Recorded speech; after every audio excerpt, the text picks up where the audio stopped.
الملك الودود مالك الملك موسع للعطاء الممدود لا عدد عاد لعطائه ولا أحد حاد لآلائه وهو أعلى أولاد آدم وحواء وأوحى إلى رسوله ما أوحى كما أوحى إلى روح الله وإلى موسى لا كما أوحى إلى معطي العسل وإلى أم موسى اللهم صل وسلم دائما على رسولك محمد المكرم الأكرم صعيد السماء وعلى آله الصلحاء السعداء اللهم صل على محمد وعلى آل محمد كما صليت على إبراهيم وعلى آل إبراهيم إنك حميد مجيد اللهم بارك على محمد وعلى آل محمد كما باركت على إبراهيم وعلى آل إبراهيم إنك حميد مجيد أما بعد فأعوذ بالله من الشيطان الرجيم بسم الله الرحمن الرحيم وما خلقت الجن والإنس إلا ليعبدون صدق الله مولانا العظيم বৃহত্তর দ্বীপ জেলার অন্তর্গত দৌলত খান সদর পশু হাসপাতাল সংলগ্ন মসজিদুল মুত্তাকিন ও হামিউস সুন্নাহ তালিমুল কোরআন মাদ্রাসার উদ্যোগে এলাকার সর্বস্তরের ধর্মপ্রাণ মুসলমানদের সার্বিক সহযোগিতা ও অর্থায়নে আজকের আয়োজিত এই বিশাল ওয়াজ ও দোয়া মাহফিলের মহতারাম সদরে জলসা সভাপতি উপস্থিত কাবিলে সদ এহতেরাম ওয়ারাসাতুল আম্বিয়া হযরত উলামায়ে কিরাম তোলাবায়ে আজিজ শ্রদ্ধাভাজন বয়োজ্যেষ্ঠ সম্মানিত মুরব্বীগণ ইসলামী আদর্শে অনুপ্রাণিত নিবেদিত প্রাণ আমার যুবক বন্ধুরা আদর ও স্নেহের কচিকাঁচা সোনামণিরা, পর্দার আড়ালে অবস্থানরত পরমা শ্রদ্ধেয়া অবলা সরলা সম্মানিতা আমার মায়েরা, বোনেরা ও মেয়েরা, আমি আপনাদের সামনে পবিত্র কুরআনুল কারীমের সূরা আয-যারিয়াতের 59 নম্বর আয়াতের অংশ বিশেষ তিলাওয়াত করলাম।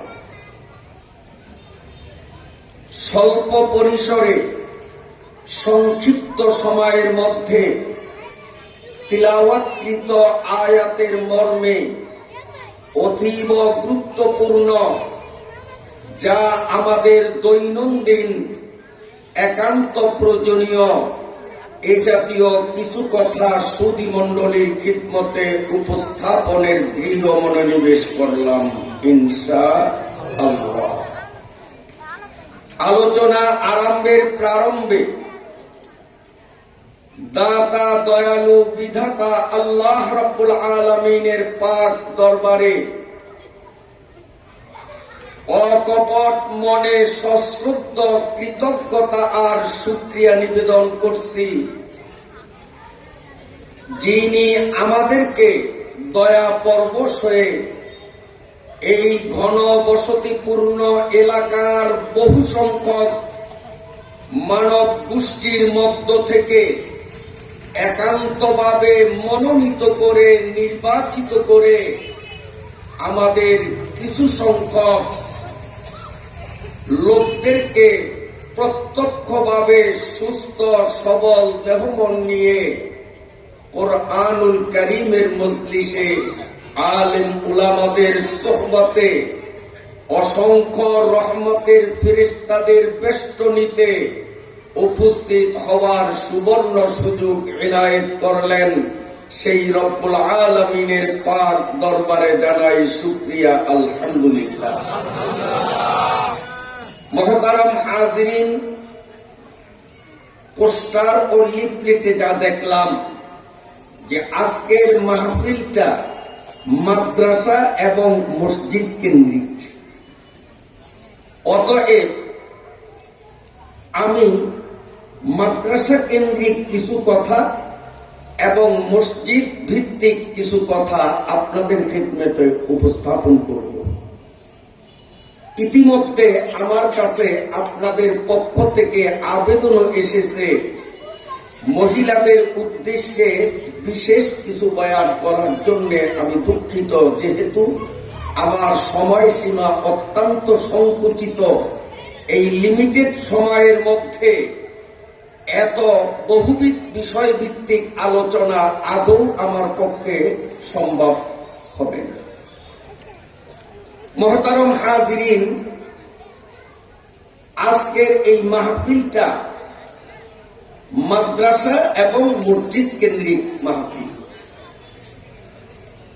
এই মাদ্রাসাটা এক সময় এখানে ছিল না, শুধু মসজিদ ছিল। এখন আলহামদুলিল্লাহ একটি আদর্শ মাদ্রাসা হিসেবে এই মাদ্রাসাটি মাথা উঁচু করে সমাজে ইলম বিকাশের প্রতিনিয়ত নিরলসভাবে কাজ করে যাচ্ছে। প্রথমেই আল্লাহ পাকের কাছে প্রার্থনা করছি, আল্লাহ যেন মাদ্রাসার ভবিষ্যৎকে আরো উন্নতির সোপানে উন্নীত করেন। সকলে বলুন আমিন। قال رسول الله صلى الله عليه وسلم ما من مختلف إلى باب العلم إلا كتب الله له بكل قدم عبادة سنة أو كما قال عليه السلام। লুবাবুল আখবার নামক কিতাব থেকে হাদিসটি আমি উদ্ধৃতি দিলাম। এই হাদিসে রাসূল করিম সাল্লাল্লাহু আলাইহি ওয়াসাল্লাম ইরশাদ করেন, যে ব্যক্তি ইলমের মজলিসের দিকে গমন করবে, তার প্রতিটি পদক্ষেপে প্রতি কদমে কদমে পূর্ণ 1 বৎসরের নফল ইবাদতের সওয়াব লেখা হবে। এ হলো হাদিসের শাব্দিক বাঙ্গাডুবা। আসুন এবার বাস্তবের সাথে আমরা একটু মিলিয়ে দেখি। আপনাদের ঔরজাত ছোট্ট অপ্রাপ্ত বয়সের শিশুরা এই হামিউস সুন্নাহ মাদ্রাসায় প্রতিদিন আসে। কেন আসে? ইলম শিখার জন্য, না অন্য উদ্দেশ্যে? ইলম শিখার জন্যই তো। আলহামদুলিল্লাহ, আজকে আপনারা আনন্দিত হবেন। এই মাদ্রাসা থেকে পবিত্র 30 পারা কোরআনুল কারীমের হিফজ সমাপনী করে আজকে তারা মাদ্রাসা কর্তৃপক্ষ কর্তৃক পাগড়ি প্রাপ্তির মাধ্যমে আমাদের সকলের সামনে প্রশংসিত হবে। বলুন আলহামদুলিল্লাহ। এটি মাদ্রাসার বাস্তব অবদান। তো আপনাদের ছোট্ট ছোট্ট শিশুরা ইলম শিখার জন্য নুরানি বিভাগে ক্লাসে যোগদানের উদ্দেশ্যে বাসা থেকে যখন রওনা দেয়, আপনার বাসা থেকে মাদ্রাসার শ্রেণীকক্ষে এসে উপনীত হওয়া পর্যন্ত যতবার মাটিতে পা রাখবে, প্রতিবার মাটিতে পা রাখলেই 1 বৎসর নফল ইবাদতের সওয়াব। কিন্তু এই ছোট্ট নাবালেগ শিশুরা এখনো পরিণত বয়সে পদার্পণ না করায় তাদের আমল নামা এখনো খোলা হয়নি। ছেলে বা মেয়ে যতক্ষণ প্রাপ্তবয়স্ক না হবে, সাবালিক না হবে, ততক্ষণ পর্যন্ত তার আমল নামা পাপ পুণ্য লেখার খাতা অন করা হয় না। ফেরেশতারা তখন বলবে, আল্লাহ, এই হামিউস সুন্নাহ মাদ্রাসার তালবে ইলমরা বাসা থেকে পায়ে হেঁটে মাদ্রাসার শ্রেণীকক্ষে আসা পর্যন্ত যতবার মাটিতে পা রাখলো, প্রতিবারই 1 বৎসর নফল ইবাদতের সওয়াব কামালো। এই সওয়াবগুলো কোথায় সংরক্ষণ করব? ওদের তো আমলনামা নাই, নাবালিগদের আমলনামা নাই।